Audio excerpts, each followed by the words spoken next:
करवाया था मैंने Ravi hedge. He was a Lebanon Canadian writer, and this writer, he was born in a Burger family of Dutch Tamil Singhalian. He was a Dutch Tamil Singhalian Portuguese origin का ये writer है, Michael ओंदनजी. ठीक है, ये इस में आएगा. Okay okay. So he was a Dutch, Tamil, Singhali, Portuguese origin का writer है. He moved to England with his mother in 1954 after relocating to Canada 1962. इसने वहाँ पे से ही सारी एजुकेशन करी है और उसके बाद he started his journey of writing. But उससे पहले what he has also joined there as a official. ये गवर्नमेंट जॉब में गए इन्होंने, पहले यूनिवर्सिटीज में भी पढ़ाया बट उसके बाद ही joined the government job. But we don't have anything to do with his that career कि इन्होंने कहाँ पे क्या करा. बट हमें इनके केवल वर्क से मतलब है. तो let me give you the list of his works. First his major works, इसमें फर्स्ट आएगा in the skin of a lion. In the skin of a lion, ये वर्क आपका पब्लिश हुआ था अराउंड 1987. और ये जो टर्म है, जो टाइटल इसका लिया गया है, तो title is taken from Sri Lankan mythological, that is you can say it's a Sri Lankan mythological phrase. ठीक है, it's taken from a Sri Lankan phrase from the book of Gilgamesh. ये जो टर्म ली गई है that is actually taken from the book of Gilgamesh. Okay, this title is taken from, ये इस mythological जो ये बुक है, बुक ऑफ गिलगामेश, इसमें ये टर्म है इन the skin of a lion and which shows the diasporic element, which shows the diasporic element. Diaspora का मतलब क्या होता है? Yes, you can tell me. बता सकते हैं आप लोग? What is the? हाँ, तो कहीं के होते हैं और फिर बाद में जाके कहीं और जाके सेटल हो जाते हैं. हाँ, जैसे नेटिव कहीं और के हैं लेकिन बाहर जाके सेटल हो जाते हैं. बट एक्चुअल मीनिंग ऑफ जो डायस्पोरा है दैट इज, अगर हम इसको वैसे देखते हैं तो actual meaning of diaspora is missingness of their own land. He was living in Canada, but he was showing the missingness of his land, like using the phrases from there, using their mythology, or taking the characters from any mythological or historical things. That is called diaspora. Got it? Yes. जल्दी जवाब दो फटाफट सब लोग. Diaspora होता है when a writer is from a place but got settled in some other country. When he became a writer or when he is writing something, he shows a missingness for his own country. ठीक है, वो Sri Lankan writer है, वो पहले England चला गया, फिर Canada रह रहा है, लेकिन वहां पे भी बैठ के जो लिख रहा है उसमें उसी के लैंड से रिलेटेड चीजें कर रहा है. Missingness of their land, the native place, that is called diaspora. ठीक है, आया ना समझ में अभी? तो नाउ इसमें जो कैरेक्टर है वो मेन कैरेक्टर है आपका पैट्रिक लेविस का. ठीक है, ये पैट्रिक लेविस एक इंग्लिश लेबर है और इसमें जो इश्यूज उठाए गए हैं वो माइग्रेशन के हैं. तो इसमें मेन कैरेक्टर है पैट्रिक लेविस, निकोलस टेमलोफ, कार्बेगियो, एलिस और एक एम्ब्रोस स्मॉल और एक इसकी गर्लफ्रेंड होती है. ठीक है, डायना या कुछ ऐसा ही नाम है, मुझे देखना पड़ेगा. ना तो आई डोंट नो, मैंने कहा पता नहीं अजय के नाम से कौन है.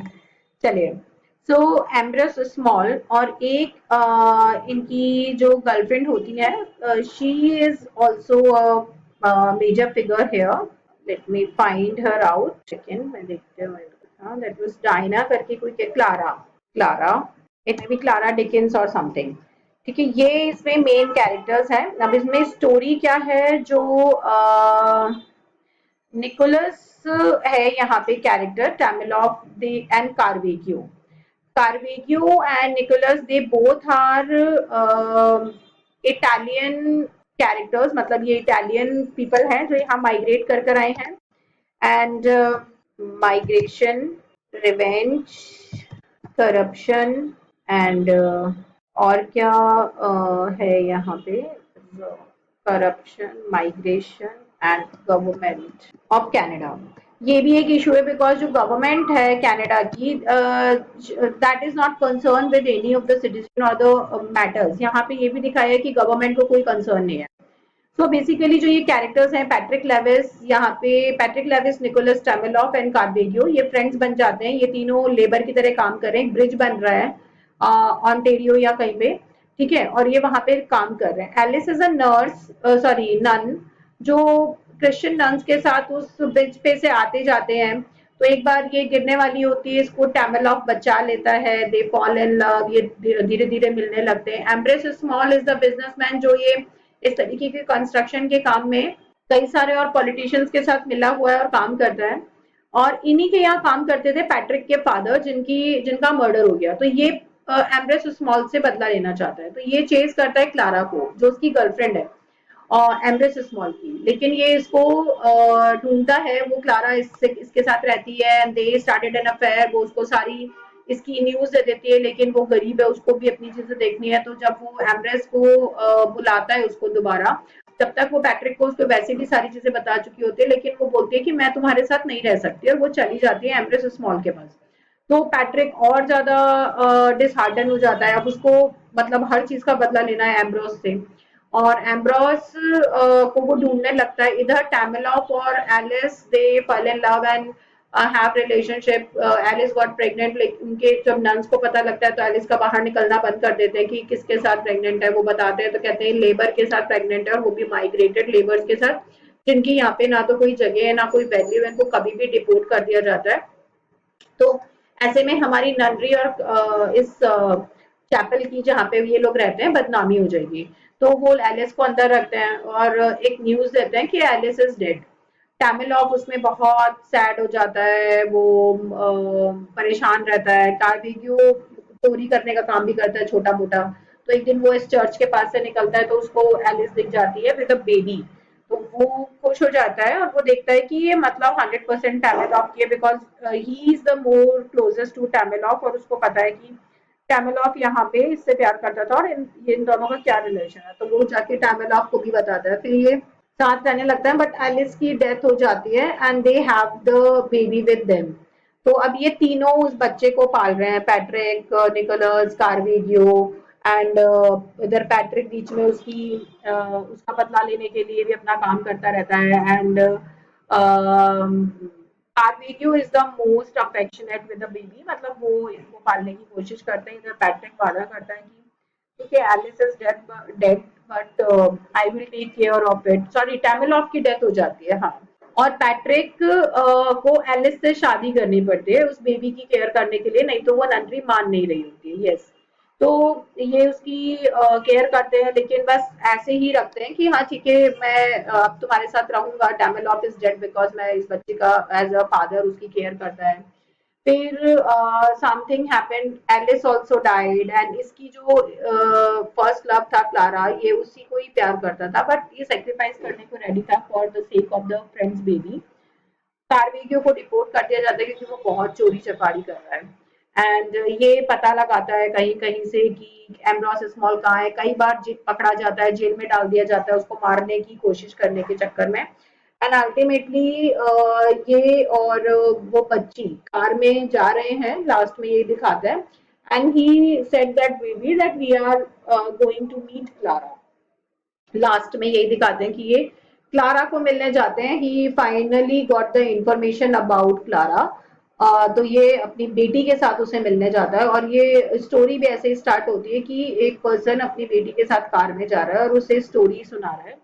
तो इसकी बिगनिंग ऐसी होती है. तो वो पूछती है कि क्लारा है कौन. तो वो ये सारी स्टोरी इसे सुनाता है. ठीक है, got it. In the skin of a lion. Hello. ठीक है, अब इसकी सेकेंड पार्ट आता है.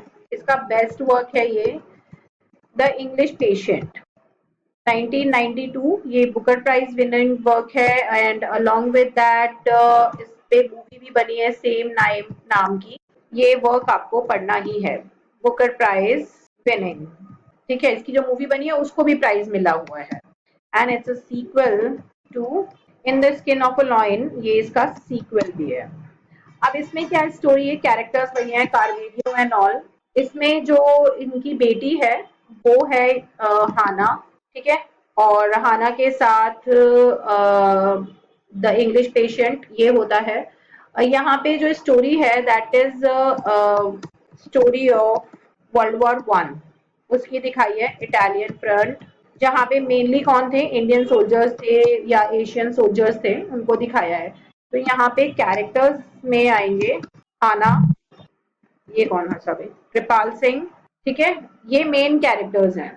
और बाकी के जो है ये कारुवेगियो, ये कैरेक्टर्स इसमें आएंगे। अब इसकी स्टोरी क्या है, इसके आगे का पार्ट है now Patrick Lewis and all गायब डेड। ये इटालियन फ्रंट पे नर्स का काम कर रही है हाना, जो कि बेटी है पैट्रिक लेविस की। कार्वेग्यू को क्योंकि डिपोर्ट कर दिया गया था तो इसको इसके बारे में कोई नॉलेज नहीं है। Kripal Singh is a English Sikh जो कि इंग्लिश आर्मी में काम कर रहा है, एज अ बॉम्ब स्क्वाड ये काम करता है। सो अब ये इटालियन फ्रंट पे काम कर रहे हैं और यहाँ पे इनको एक जली हुई बॉडी मिलती है, और दैट बिकॉज उसके कपड़ों से ही अंदाजा लगाते हैं कि he belongs to English army, तो उसे इंग्लिश पेशेंट के नाम से जानते हैं, अदरवाइज उसका नाम नहीं जानते।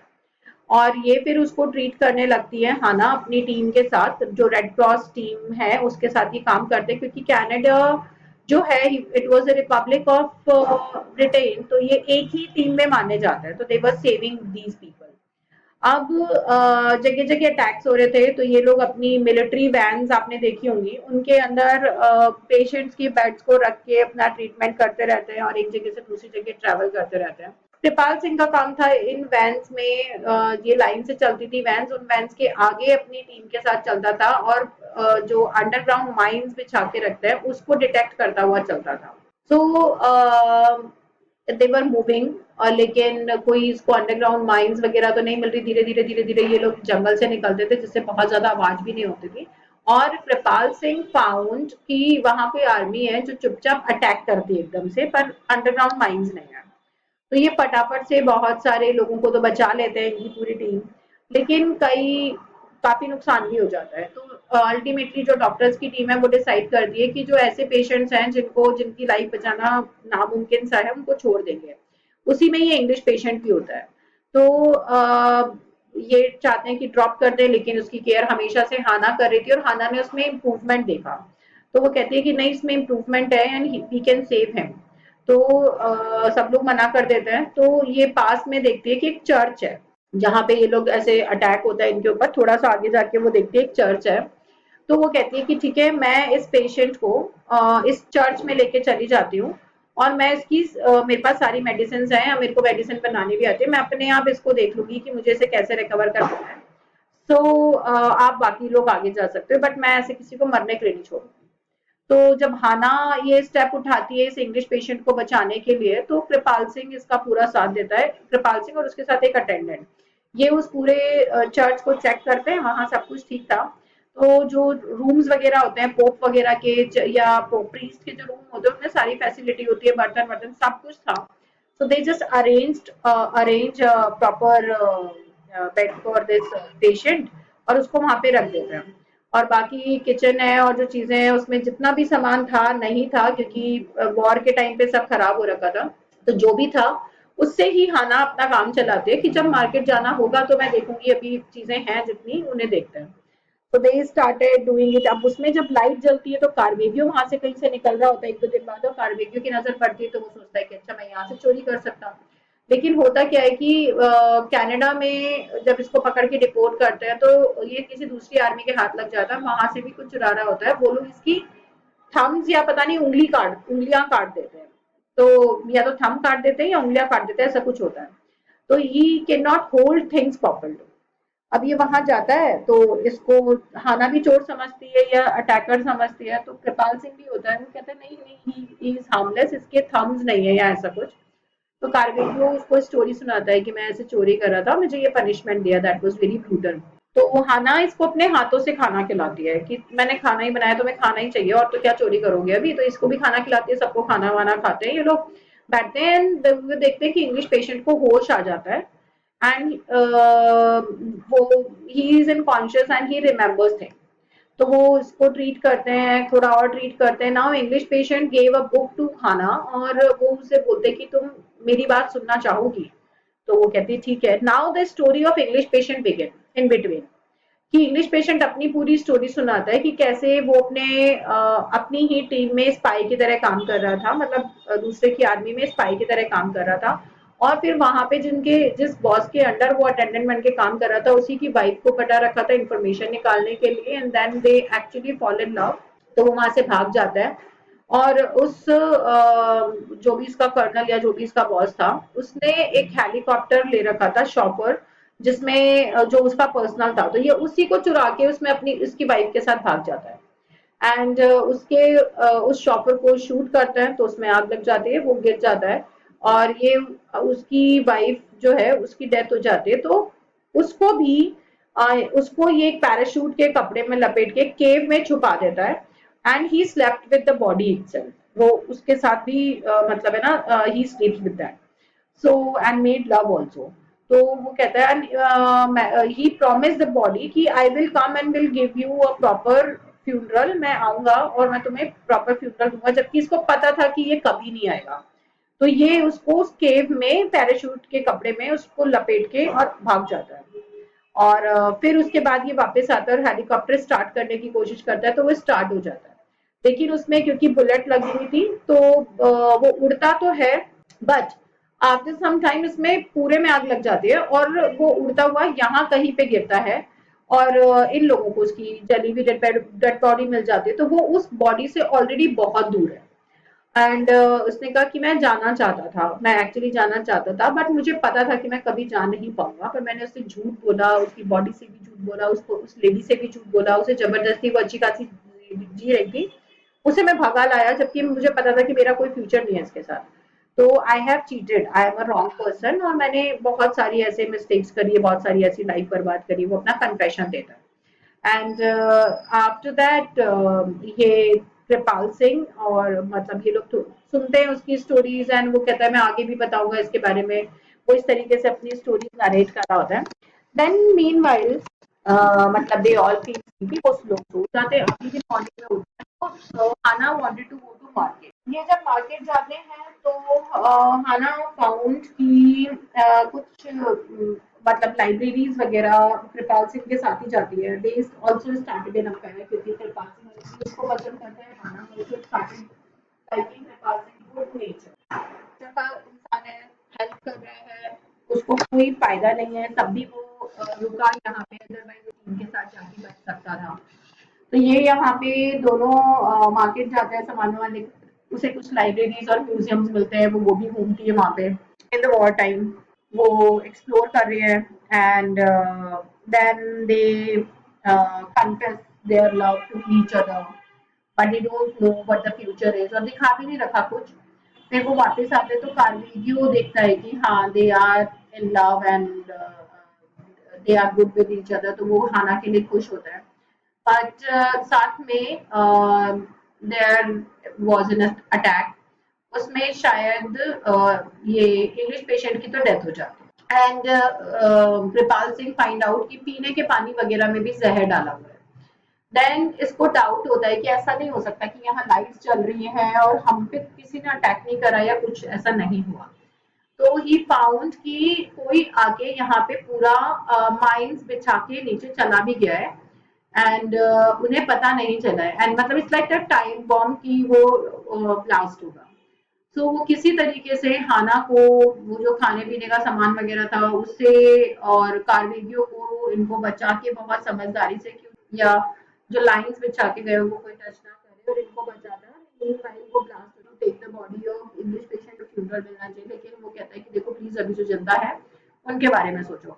तो वो समझदारी से इनको निकाल के वहां से ले जाता है। This is the story of English patient, लेकिन इंग्लिश पेशेंट उसे एक बुक देता है जिसके अंदर कुछ पिक्चर्स हैं और चीजें हैं। So if you really want to understand the story, you can watch the movie also. ये movie भी है। This is the story of this English patient. Clear है सबको? Next is Yes, Anil ma'am. Ghost. Anil is a name of a Sri Lankan girl who is a pathological doctor. And वो जो dead bodies आती है या sculls आते हैं उनका पोस्टमार्टम रिपोर्ट्स वगैरह बनाती है, उनको एग्जामिन करती है.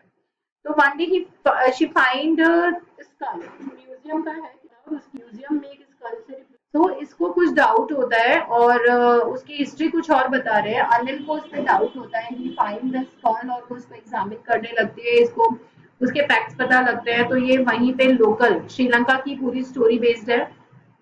ये वहीं के जर्नलिस्ट को, डॉक्टर को, पुलिस को, सबको इन्वॉल्व करती है. तो she discover that it's a big political and business corruption जिसमें किसी का मर्डर किया गया है कुछ कॉन्ट्रैक्ट्स या किसी इस चीज के लिए. She exposes everything and when the reporter and journalist ये सब पूछते हैं कि पुलिस पूछती है कि भाई तुम क्यों इतना इन्वॉल्व हो रही हो, हमें थ्रेट्स मिल रहे हैं या प्रॉब्लम्स हो रही हैं. तो Anil is saying कि I'm just wanted, मतलब I feel that this skull is asking for the judgment. So I'm finding a judgment for that. So this is Anil's ghost जो वो उसने एक invisible character feel कर रखा है कि ये यहाँ पर है और इसको न्याय मिलना चाहिए, तो वो उसके justice के लिए कर. देन इनका ये तीन ही मेजर वर्क है. उसके बाद इनका एक मेमोयर है that is running in the family. Running in the family जो इनका ये मेमोयर है that is also when he this is a memoir where in which he has written about his visit to Sri Lanka after some time for a function. uh, ये visit करता है and he met many of his relatives, his मतलब his grandfather and all, and it become difficult for him to survive there. तो उसको कुछ चीजें अजीब लगती है एंड जब वो क्वेश्चन करता है तो और अजीब हो जाता है. People don't want to answer him, it's like ये तो अंग्रेज बन गया है एंड काइंड ऑफ. तो ये सब चीजें वहां दिखाई है, क्लैशेस बिटवीन द आइडियोलॉजी. ठीक है, ये इसके भी क्वेश्चंस आते हैं आपको. इसमें से जो पढ़ना है that is main English patient and running in the family, ये दो पढ़ना है. बाकी देर आर मैनी पोयम्स, वो आप सब छोड़ दो. ठीक है, अभी I take another diaspora writer. Born boy, Indian born Canadian writer, who actually मतलब shifted to Canada because he felt he found various issues there in India and he don't wanted to live here. So इनके जो works हैं that is all nominated for the Booker Prize, लेकिन किसी को मिला नहीं था. इनका फर्स्ट नॉवल है tales from Firozsha Baag, that is about you can say the freedom fightings के टाइम का उन्होंने ये सब लिखा है. And then such a long journey, a fine balance and family matters, ये तीन इनकी नॉवेल्स है. जिन तीनों नॉवेल्स में इन्होंने जो बॉम्बे की, सॉरी बॉम्बे कह रही हूँ, इन्होंने गांधी फैमिली को क्रिटिसाइज किया हुआ है, उसके करप्शन को हाईलाइट किया हुआ है. एंड जो आपका ये है ये सरकार मूवी में कौन सी फैमिली को दिखाया हुआ है, अभी शिंदे के अपोजिट कौन है इसमें, no one knows about politics. Yes, ma'am. कौन सी फैमिली है ये महाराष्ट्र में भी बॉम्बे में जो रूल कर रही उद्धव ठाकरे की है, Thackeray. Shiv Sena. Thackeray, yes yes yes, Thackeray. तो ठाकरे फैमिली को इन्होंने क्रिटिसाइज किया है. ठीक है, अब सच अ लॉन्ग जर्नी में ही talked about the emergency declared by Indira Gandhi during the war of Pakistan. उन्होंने कहा, उन्होंने यहाँ पे दिखाया है कि एक पारसी है who is a clerk in a bank, in a government bank, and that Parsi ठीक है, is that Parsi is working in a bank as a manager or as a clerk, and he is looking into the complete Indian trade and all. But at that same time of the war in 72, he found कि इंदिरा गांधी ने emergency declare कर दिया, सारे banks को seize करा है, accounts को seize करा है, and there is a big financial corruption held, क्योंकि इमरजेंसी के टाइम पे इन्हें किसी को जवाब नहीं देना था कि कितना पैसा ले रहे हैं, लगा रहे हैं या लगा सकते हैं। तो a big corruption is being done. इन्होंने गांधी फैमिली पे, इंदिरा गांधी पे एक बहुत बड़ा चार्ज लगाया है। इस मैटर, इसलिए इनके इस वर्क को इंडिया में काफी टाइम तक बैन भी रखा गया था, बट इन्होंने कनाडा में इसे पब्लिश किया, people know about it and they search about it, तो पता लगा था कि उस टाइम पे जो अपने रिजर्व बैंक का जो डेटा है, that is also at the point deleted, वो भी काफी ज्यादा जो है इधर उधर किया गया था, उसमें भी big amount was being taken, लेकिन उसका किया क्या गया, इमरजेंसी के टाइम था तो इसके बारे में कुछ पूछा नहीं जा गया, और इन्होंने ये इस तरीके से बताया है कि the that person is now retired and is narrating the story to his great grandson. Got it yes ma'am. सुन भी रहे हो ना आप लोग? हाँ। उसके बाद अ फाइन बैलेंस, इसमें इन्होंने अगेन चाइना वॉर की बात करी, सेकेंड इमरजेंसी का दिखाया, और इन्होंने बताई थी जो 70 इसमें 7 वगैरह में दोबारा एक इमरजेंसी डिक्लेयर करी गई थी, उसमें भी इन्होंने इंदिरा गांधी और उसके अलावा ये कुछ पॉलिटिशियंस के नाम इन्होंने लिए हैं, and he talked about that financial corruption again, इसमें किस तरीके की चीजों को इन्वॉल्व किया गया है वो इन्होंने यहाँ पे बताया, and he talked about the politics in a major. ठीक है, इन्होंने, और आपको ये तीनों वर्क इनके एक्चुअली पढ़ने हैं। ठीक है, ये तीनों वर्क जो हैं वो एक्चुअली आपको पढ़ने हैं। इसमें इन्होंने जितने भी ये बताया, जैसे फाइन बैलेंस के अंदर भी ये talked about the emergency and such a long journey के अंदर भी ये टॉक्ड अबाउट कि फ्रीडम के बाद से लेके अब तक जितनी भी चीजें यहाँ पे हुई हैं, इंडियंस ने कितना कुछ फेस किया है, and this politicians what exactly they are doing. लेकिन यहाँ पे इन्होंने बहुत ज्यादा उसकी बात नहीं करी है, दे आर जस्ट सेइंग कि people are playing with the emotions of citizen, and fine balance के अंदर इन्होंने टोटली एक financial big corruption and transaction of money को हाईलाइट करा है। फैमिली मैटर्स जो है वो बॉम्बे में लगभग अभी भी 2012-13 तक बैन थी, क्योंकि इसमें इन्होंने उद्धव ठाकरे एंड उनकी जो पूरा फैमिली पॉलिटिक्स है उसके ऊपर क्लेम करा था, उसके ऊपर काफी कुछ लिखा था, एंड इनका जो ये सबसे छोटा बेटा है आदित्य ठाकरे, इसने इसको बॉम्बे यूनिवर्सिटी लाइब्रेरीज वगैरह सब जगह से बैन करवा दिया था इस वर्क को, एंड अभी ये वर्क पढ़ने को अवेलेबल है, बट स्टिल कई जगह पे ये वर्क अभी भी अवेलेबल नहीं होता है इन महाराष्ट्र, क्योंकि आदित्य ठाकरे ने जब वो यूनिवर्सिटी में पढ़ ही रहा था तो उस टाइम पे उन्होंने he just got a copy of this work and he ban it. तो उनका फैमिली पावर दिखाया है, जैसे सरकार मूवी जो है ना, उसी तरीके से उनका फैमिली पावर दिखाया है, related murder, political thing, bad good bad सब इसमें दिखाया है। Got it? ये आपको पढ़ना है, this is important. Okay ma'am. Rohitan, ये जो नॉर्थरॉप फ्रायर है ये Canadian literary critic and writer हैं, इन्होंने गैरिसन्स मेंटालिटी की टर्म पॉइंट करी थी, मेन चीजों के ऊपर इन्होंने काम करा है, मेन आइडियोलॉजीज पे काम करा है, he is basically writer of that what we used to say archetypal criticism. ठीक है, और इनके जो मेजर वर्क हैं वो इंग्लिश पोएट पे इन्होंने वर्क करा है, और माइथोलॉजीज को ढूंढा है, माइथोलॉजीज पे काम करा है। Northrop Fryer is a Canadian literary critic, and his major idea, yeah, his major, I should say, topic of writing is archetypal. ठीक है, archetypal क्या होता है? माइथोलॉजिकल, इसको बोलते हैं मिथ क्रिटिसिज्म। ठीक है, एनाटॉमी ऑफ क्रिटिसिज्म इनका जो ये वर्क है ये बहुत इंपॉर्टेंट है, क्योंकि इसमें एनाटॉमी ऑफ क्रिटिसिज्म के अंदर he gave how criticism work, what exactly one should do while criticism, and he has given a complete nature of criticism. दूसरा इनका जो ये ब्लेक के ऊपर, इन्होंने विलियम ब्लेक के ऊपर काम करा है, the fearful symmetry, a study of William Blake. This is very important. Here he has done the complete study on basically William Blake के ऊपर इन्होंने कंप्लीट स्टडी यहाँ पे करा है. इसी में इनका आ जाता है दिस.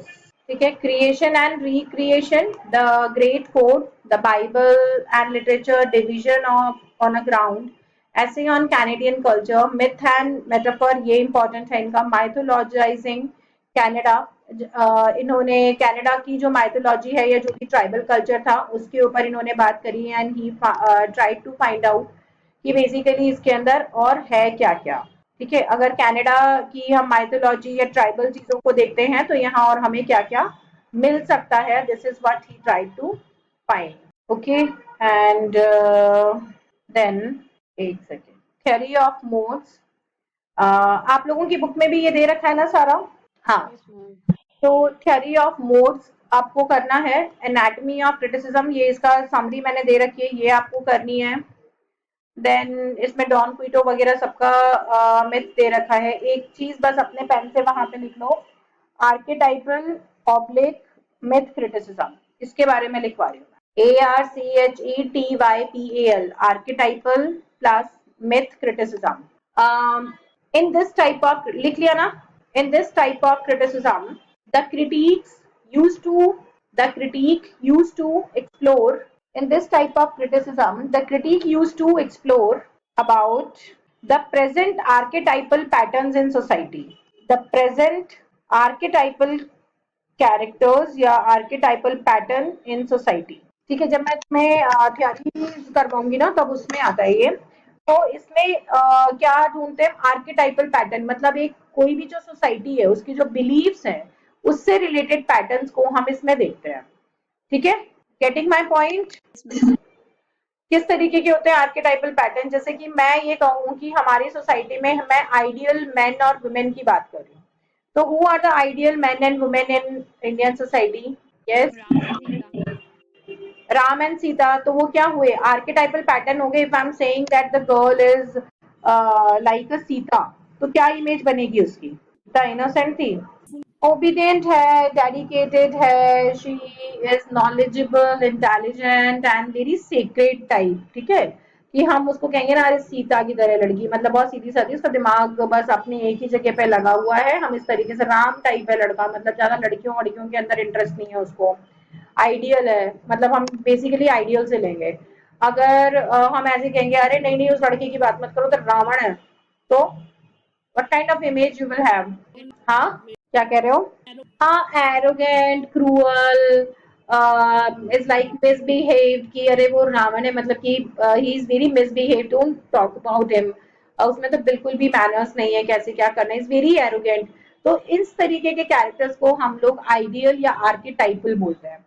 और ये हमारी सोसाइटी में हमने ये राम रावण सीता का ले लिया. ऐसे ही हम विभीषण को लेते हैं कि dedicated to someone else and is an enemy to his own brother. तो दैट इज एन आर्केटाइपल. हम अभी भी किसी का भी नाम ले देते हैं, लक्ष्मण होता है, भरत होता है, कुछ भी नाम होता है, लेकिन किसी का नाम क्या विभीषण रखा आज तक किसी ने? बताओ क्यों? जबकि उसने तो अच्छा ही काम करा था. हाँ, कि कहीं ना कहीं उसका नाम ट्रेटर्स में तो आ गया ना, कि he was not loyal to his family. ठीक है, तो इसीलिए इसका नाम कोई रखता नहीं, कोई यूज नहीं करता, because that is a very negative character in archetypal. हम आर्केटाइपल जब एक कैरेक्टर्स देखते हैं तो उसमें ये आइडियल नहीं है. सिमिलरली अगर हम इंग्लिश माइथोलॉजी में देखते हैं तो आर्केटाइपल नाम क्या होंगे? आप लोग तो रोज पढ़ते हो, बताओ. विलियम, जॉन, डेविड, रॉबर्ट, है ना, थॉमस, ये क्या है? आइडियल नेम्स हो गए, आर्केटाइपल हो गए, कि these are the names of saints and the follower of Christ at his time. जब क्राइस्ट थे तब भी उनके ये थॉमस एंड जॉन, ये कौन है? ये उनके फॉलोवर्स थे. 3 फॉलोवर्स थे ना उनके साथ, तो देवर जॉन, विलियम एंड थॉमस. ये 3 के नाम से सारा का सारा आता है. फर्स्ट किंग कौन था? Ideal, David. तो ये नाम ज्यादा यूज होते हैं इंग्लिश लोगों में या क्रिश्चियंस के अंदर. समझ गए? समझ गए? हाँ. तो ऐसे ही ये जो ये उनके आर्केटाइपल हुए. इसी तरीके से हर माइथोलॉजी में उनके कुछ आर्केटाइपल नेम्स हैं.